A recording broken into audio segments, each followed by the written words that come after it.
Alright, so now let's discuss कि भाई अरस्तु का जो स्टेट है, एरिस्टोटल का जो स्टेट की व्याख्या वो क्या है, किस तरीके से बात करते हैं। तो वही सिंपल सी बात है, ऑर्गेनिक स्टेट बोलता है आंगिक है। For example for machinist view बोलते हैं इसको, जैसे इंसान का शरीर होता है उसमें अंग होते हैं ना, एग्जैक्टली लाइक दैट। तो इसका निर्माण नहीं विकास हुआ है। तो हम में से पॉल साइंस में बोलते ही है कि भाई कोई टपका थोड़ी है, बट विद टाइम क्या हुआ है, प्रोसेस हिस्ट्री में इसका डेवलपमेंट, इवोल्यूशन बोलते हैं इसको। क्या बोलते हैं, इवोल्यूशन। ठीक है। तो यह प्राकृतिक संस्था है, एंड यह राज्य प्राकृतिक व स्वाभाविक है। तो राज्य नैतिक संस्था भी है। ठीक है, तो इसकी बात करते हैं। तो पहले परिवार बना, फिर ग्राम बना, फिर राज्य बना। ठीक है, पहले बना फैमिलीज, फिर उसके बाद विलेज बने, फिर आपके स्टेट बने। राज्य परिवार और ग्रामों का ऐसा समुदाय है जिसका उद्देश्य पूर्ण व आत्मनिर्भर जीवन की प्राप्ति है। ये अरस्तु बोलते हैं, ये एरिस्टोटल बोलते हैं। उसके बाद बात करते हैं आत्मनिर्भरता, चरम लक्ष्य भी है और परम कल्याण भी है। इसकी बात करते हैं, ये नॉट सो इम्पोर्टेंट। बात करते हैं पुलिस इतना, पॉलिस पॉलिस पॉलिस इतना बड़ा होना चाहिए कि वह आत्मनिर्भरता की गारंटी दे सके, और ये सब चीजें आप देख लेने के बाद। हाँ, इसके अलावा आप ये देखिए कि जो इनका आइडियल स्टेट है, पर प्लाटो के साथ साथ फेलियस ऑफ, हम बात करते हैं चेल्सीडॉम, क्या बोला, चेल्सीडॉम, एवं हम बात करें हिप्पोडोमस, हिप्पोडैम्स ऑफ मिलेट्स के विचारों का प्रभाव रहा है। ये बहुत जरूरी है। ठीक है। और अरस्तु ने एथिक्स में क्या लिखा है, मनुष्य एक सामाजिक यानी कि राजनीतिक प्राणी है। ये बहुत पॉपुलर है। जो समाज राज्य से बाहर रहता है वो या तो पशु है या देवता है, यानी रह ही नहीं सकता वो। इसके अलावा बोलते हैं राज्य एक स्वाभाविक संस्था which is a natural institution, क्योंकि परिवार व ग्राम जिनसे राज्य बनाए वो स्वाभाविक है। ये सब सिंपल है यार, वो सब चीजें प्लाटो अरस्तु क्या बोलते हैं अपने राज्य के लिए, वो सब ब्ला ब्ला। ये बहुत इंपॉर्टेंट स्टेटमेंट है। वो बोलते हैं कि राज्य मनुष्य का पूर्वगामी है, the state is prior to man. मेन बना उसके पहले राज्य आ गया था, बताइए कितनी बड़ा। इसका कारण यह है कि संपूर्ण अंश, मतलब अंश से पूर्व आता है। ठीक है, तो ये है। तो पॉलिस नेचुरल है, और क्रोनोलॉजिकल है, टीलियोलॉजिकल है। इस कारण ये संपूर्ण है, होल है, आत्मनिर्भर निर्भर होता ही है। तो ठीक है, टीलियोलॉजिकल, टीलो गोगिकल हम बात कर चुके हैं। राज्य एक महत्वपूर्ण, सॉरी, एक पूर्ण आत्मनिर्भर संगठन है, सुप्रीम एसोसिएशन है, एसोसिएशन ऑफ एसोसिएशंस भी हैं। ठीक है। तो यहाँ पर हम बात करते हैं एसोसिएशंस ऑफ फ्री मैन भी इसको बोला गया है, और मास्टर साइंस तो बोला ही है इन्होंने। ठीक है, किसको, राजनीति विज्ञान को। ओके। तो पॉलिटिक्स में अरस्तु पॉलिस नगर राज्य के प्रयोजन बताते हैं कि कौन कौन से होते हैं। पॉलिस क्या है, राइट, जिससे उसमें नैतिक और आर्थिक आवश्यकताएं पूरी करता है ना। तो और इसके अलावा पॉलिस में जो मनुष्य को शिक्षा है, एजुकेशन, वो किस प्रकार प्रोवाइड करेगा, स्टेट बेस्ड एजुकेशन होती है। उसके अलावा पॉलिस जो है आपके नैतिक भलाई की सामाजिक पूर्व शक्ति प्रदान करता है, वो सब चीज इसके अंदर आती है भाई। तो एथिकल एस्पेक्ट हो गया, एजुकेशनल भी हो गया, और आपका जो इकोनॉमिकल। उसका तो बात करें तो राज्य बनेगा कैसे, तो इनके अनुसार जो राज्य है उसकी उत्पत्ति मात्र जीवन की आवश्यकताओं से होती है। फॉर एग्जाम्पल इस सब नीड बेस्ड है। क्या है, नीड बेस्ड। जैसे स्पिरिच अगर हम बात करें रिलीजन्स में, तो वो भी क्या है, नीड बेस्ड है। परंतु उसका अस्तित्व सदजीवन की सिद्धि के लिए बना रहता है। कितनी बड़ी बात बोला ये। आधार, जो राज्य जो अस्तित्व है वो दात कार्य के लिए है, मात्र सहचारी के लिए नहीं है। और सोफिस्ट क्या कहते हैं, तो ये राज्य को पिंजरा मानते हैं। क्या मानते हैं, पिंजरा, इट्स ए केज। तो उसको सुविचारित आविष्कार बोलते हैं। सुविचारित आविष्कार है यानी कि सोचा समझा इन्वेंशन है ये। इसके बात करते हैं। तो मनुष्य चूंकि आत्मनिर्भर नहीं है, इसलिए किसकी जरूरत पड़ी, आपके एक संस्थागत परिवार की। उसमें सब बातें करते हैं। और अरस्तु के अनुसार राजनीति विज्ञान की दो शर्तें हैं, ये दोनों आप पढ़ लेना। ये बहुत इंपॉर्टेंट स्टेटमेंट है। सेबाइन ने बोला है कि भाई जो अरस्तु का आदर्श राज्य है वो सदैव प्लाटो का दूसरा अच्छा राज्य होगा, उप आदर्श राज्य होगा। ठीक है, तो प्लाटो का जो अरस्तु का आदर्श राज्य है वो प्लाटो के लिए दूसरा, सेकंड बेस्ट स्टेज है, स्टेट है, आइडियल स्टेट है। तो अरस्तु के राज्य संबंधी विचारों के सारांश को अगर हम देखें, तो राज्य का उद्भव कैसे हुआ। सोफिस्ट और सामाजिक समझौतों के विपरीत अरस्तु ने क्या बोला कि ये कृत्रिम नहीं है बल्कि एक नेचुरल है। पहले परिवार बना, फिर ग्राम, फिर राज्य। तो प्लाटो क्या कहते हैं कि नहीं, व्यक्ति का विराट रूप है, इट्स इंडिविजुअल रिट लार्ज, उन्होंने बोला। वहीं अरस्तु ने परिवार का विराट रूप बोले, इट्स फैमिली रिट लार्ज है।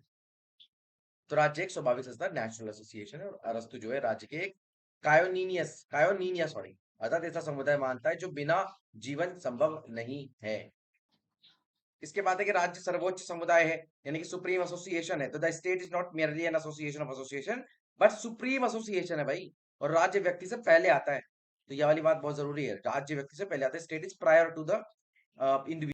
तो आपके लिए क्वेश्चन आना चाहिए, बहुत जरूरी चीज है। देखो, ये बहुत जरूरी तर्क है कि भाई आप बोलोगे कि स्टेट कैसे पहले आया भाई। हाँ, स्टेट पहले आया कैसे, इंसान पहले पैदा हुआ ना।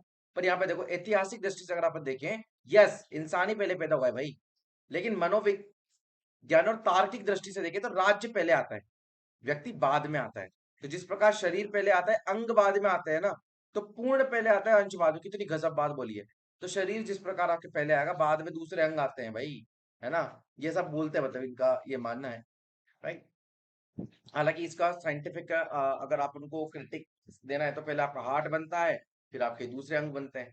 तो ये भी तो हम बोल सकते हैं। तो राज्य अंतिम व पूर्ण संस्था, फाइनल एंड परफेक्ट फॉर्म है। इसके बाद राज्य का जो जैविक रूप स्वरूप है, ऑर्गेनिक नेचर है, तो जीव तुल्य बनाता है, ऑर्गन्स होते हैं इसके भी, और आत्मनिर्भर तो है ही सही।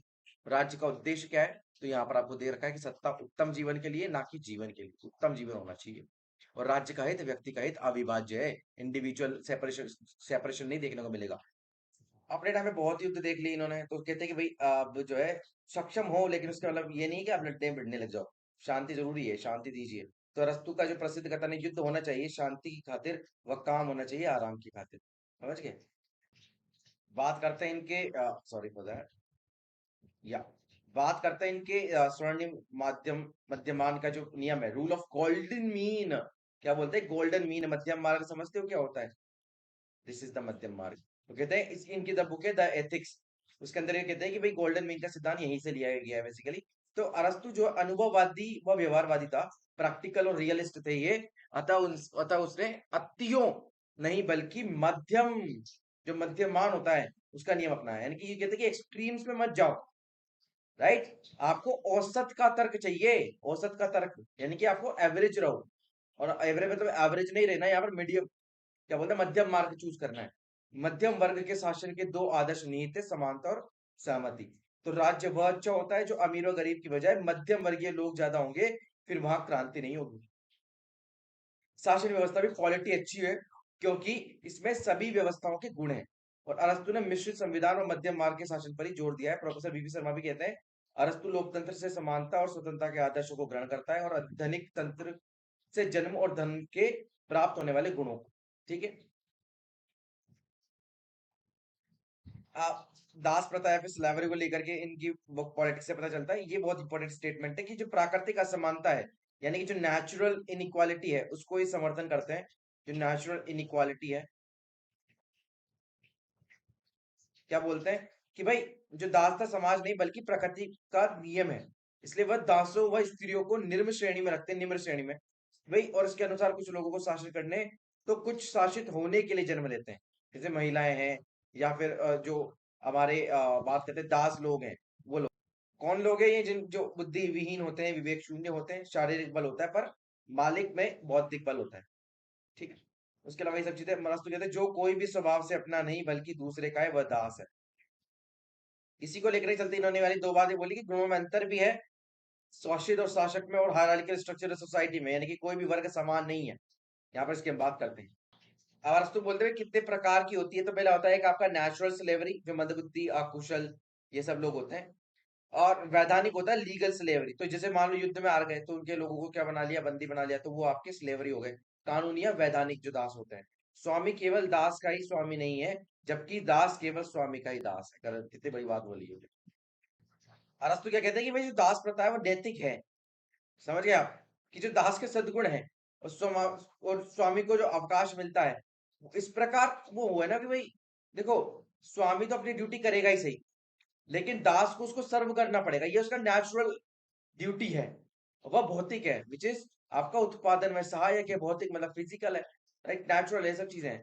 अरस्तु के अनुसार जो हेलेनिक है, यूनानी अपने आप को हेलेनिक कहते थे, को उनकी श्रेष्ठता की वजह से गुलाम नहीं बनाया जा सकता। कितनी बड़ी बात बोला ये।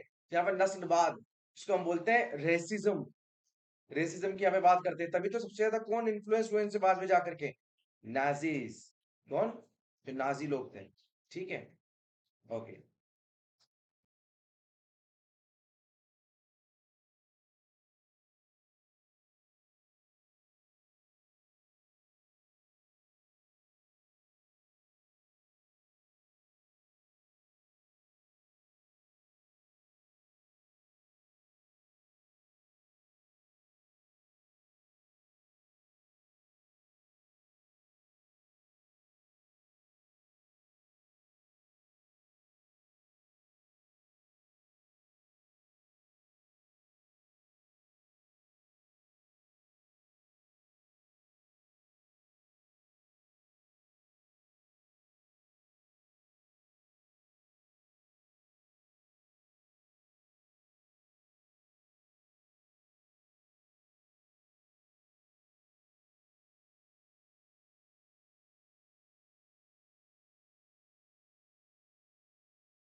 ऑलराइट, सो नेक्स्ट हमारा विधि का शासन, राइट। विधि का शासन में सबसे इंपॉर्टेंट बात आती है कि भाई सबसे पहले ये जो आइडिया था ना वो हमारे प्लाटो महाराज ने दिया है। किन्होंने दिया है? सॉरी, जो हमारे अरस्तु महाराज है। लेकिन फिर भी इसको जोड़ा जाता है डाइसी के कॉन्सेप्ट से। किसके? डाइसी।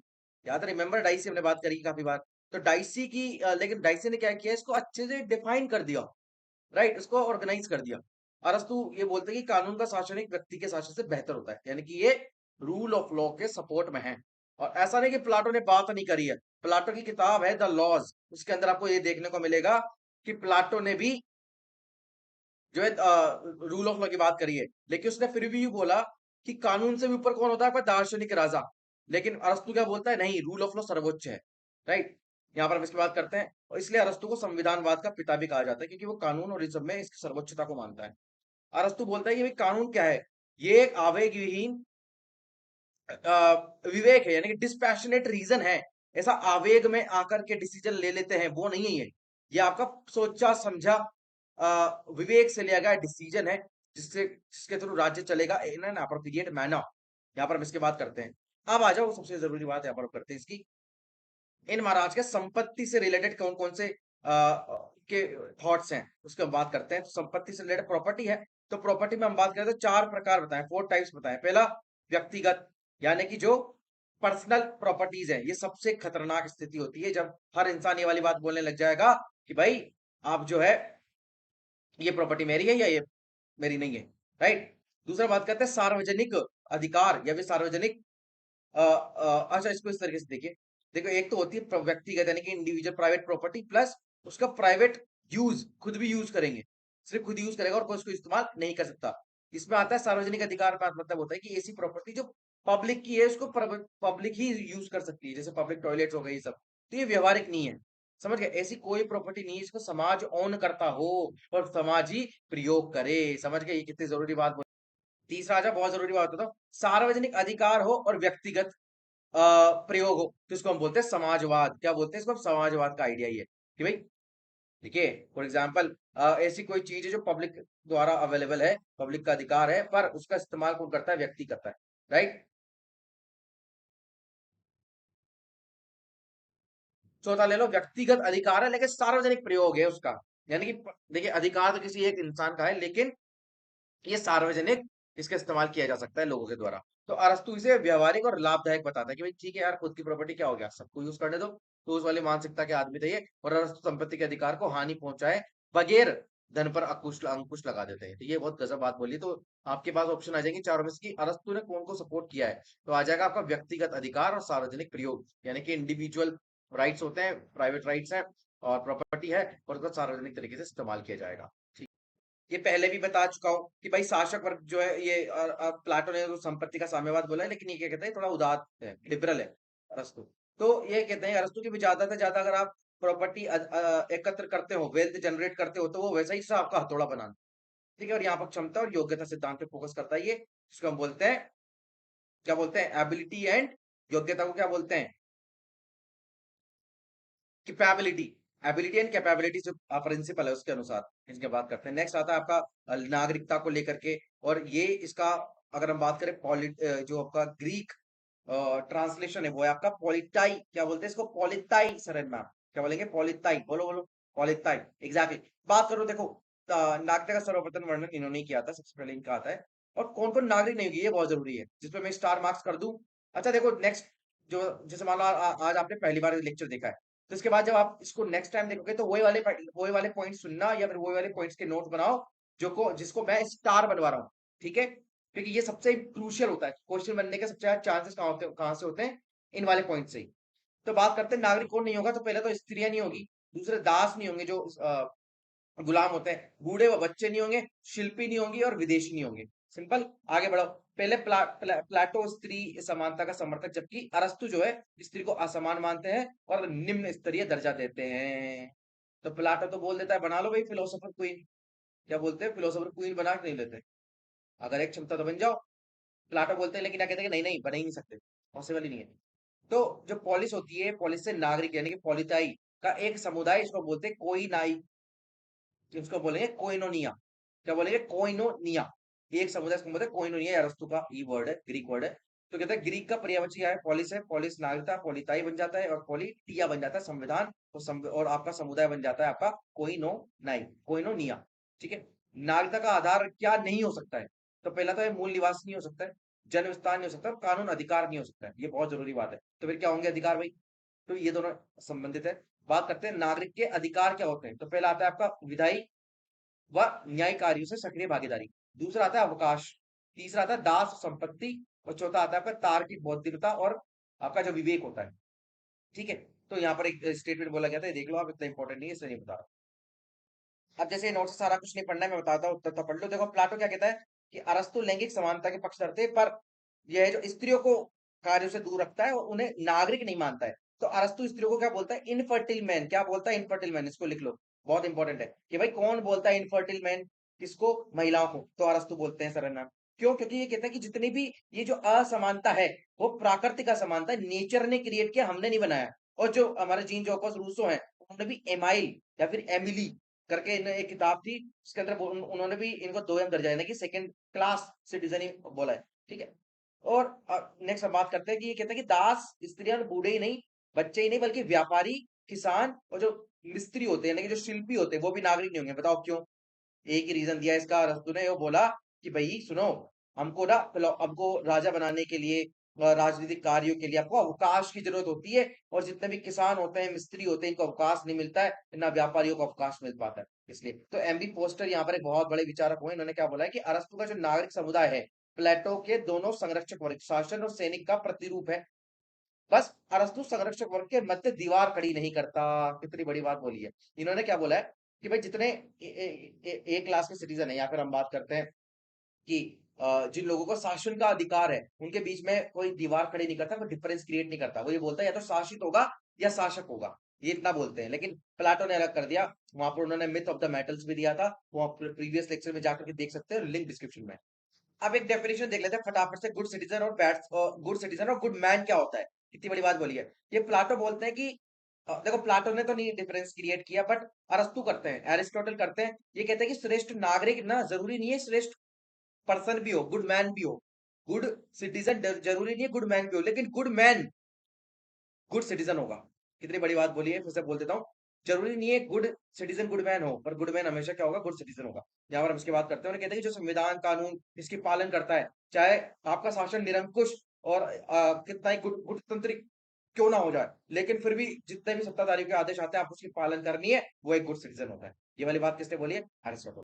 और जबकि कहते हैं कि जो श्रेष्ठ मानव है, गुड मैन है, वो क्या है? उसकी तो डेफिनेशन यूनिवर्सल है भाई। जितना अच्छा होगा, जितने सद्गुण होंगे, उतना ही ज्यादा सत्ता व्यवस्था में वो निरपेक्ष रहेगा, न्यूट्रल रहेगा, दया करुणा सत्यनिष्ठा ईमानदारी, एथिकल मॉरल पर्सन रहेगा, मॉरल बीग है वो। तो गांधी जो होता है परतंत्र भारत में एक अच्छे नागरिक नहीं बल्कि अच्छे मानव थे। कितनी बड़ी बात बोली है। ठीक है। क्योंकि उसने उन्होंने हमेशा क्या करा? हमेशा जो ब्रिटिशर्स है उनके कानूनों के खिलाफ अनशन करें और ये सब चीजें। ओके, अरस्तु के अनुसार अच्छी राज्य व्यवस्था में हो सकता है श्रेष्ठ नागरिक, श्रेष्ठ मानव भी हो। ठीक है, ये भी कह सकते हैं। अब बात कर लेते हैं भैया कि भाई क्रांति या फिर रेवोल्यूशन को लेकर के क्या विचार है। बहुत इंपॉर्टेंट है, बस जितने हाईलाइट किए ना उनको याद रखना। कि भाई संविधान में कोई भी प्रकार का परिवर्तन होता है या शासन प्रणाली में किसी प्रकार का जरा भी छोटा छोटा से छोटा चेंज भी होता है, तो उसको अरस्तु ने क्या माना है? चेंज, क्रांति माना है भैया। पॉलिटिकल साइंस में क्या बोला है इसको? इन्होंने क्रांति, रेवोल्यूशन माना है। और ये कहते हैं कि भाई क्रांति का मेन कारण क्या हो सकता है? मेन मेन रीजन ये हो सकता है कि भाई विषमता है। विषमता मतलब देखिए, विषमता का मतलब गैप। गैप किस किस के बीच में? अमीर गरीब के बीच में। जो स्टेटस कोइस्ट लोग होते हैं, जैसे मान लो किसी का शासन है, वो क्यों चाहेगा भाई क्रांति आए? वो क्यों चाहेगा किसी उसका शासन चला जाए? वो क्यों चाहेगा कोई रेवोल्यूशन करके दूसरा शासन प्रणाली को लागू कर दे? नहीं चाहेगा ना, कोई नहीं चाहता भाई। तो एक होते हैं अमीर लोग, वो लोग क्या होते हैं? संतुष्ट रहते हैं जो स्टेटस को है, जो सिचुएशन है, जो यथास्थिति बनी हुई है उसको बनाए रखना चाहता है। लेकिन गरीब लोग क्या चाहते हैं? ऑन दी अदर हैंड, वो चाहते हैं इसको उड़ा दे, नया कोई स्थिति लेकर के आए, तो उसको लेकर के, तो उसको मतलब विषमता बनाए रखते हैं। तो ये मेन रीजन हो सकता है। तो अब जैसे क्रांति को रोकने का सबसे अच्छा उपाय क्या बताया इन्होंने? मध्यम वर्ग का शासन लिया हो भाई, ना अमीर हो ना ज्यादा गरीब हो। ठीक है, मध्यम वर्ग है, तो दोनों के लिए अच्छा डिसीजन लेकर के आएगा। तो ये अरस्तु का कहना था। मैक्लिवेन ने भी बोला इसको लेकर के कि अरस्तु क्रांति को कानूनी क्रांति के बजाय राजनीतिक परिवर्तन अधिक मानता है। ये कितनी बड़ी बात बोली है। और इन्होंने कहा जो यथार्थवादी है, जो तो है ही ऑब्वियसली, कि जो यथास्थिति है उसको मेंटेन रखने वाले हैं कौन? हमारे अरस्तु, स्टेटस कोइस्ट बोलते हैं इनको हम। ठीक है। अब क्रांति हो गई, चलो मान लो, तो अरस्तु ने क्या रीजंस बताए हैं किस प्रकार हम उसको सॉल्यूशंस जो है, क्या बोला मैंने? सॉल्यूशंस। क्या सॉल्यूशंस हो सकते हैं इसको? तो सबसे पहले शक्ति पर नियंत्रण करो, राइट? उसको क्या करो, डिवीजन कर दो, डिवीजन ऑफ पावर, डिवीजन कर दो और डिवोल्यूशन कर दो। क्या कर दो, पावर को बांट दो अलग अलग लोगों के हाथ में, अलग अलग समुदाय और संस्थाओं के हाथ में बांट दो। फिर जनता में संविधान अनुशासन के प्रति आस्था को बढ़ाओ या फिर उसको अवेयर करो। सम्मान व पदों का न्यायपूर्ण वितरण होना चाहिए। परिवर्तनों को प्रारंभ से ही रोकना चाहिए, जो कि ये पर्टिकुलर चेंजेस होते हैं। आर्थिक असमानता कम करो और समाज में जो मध्यम वर्ग है उसको बढ़ावा दो। ये वाली बात बोली।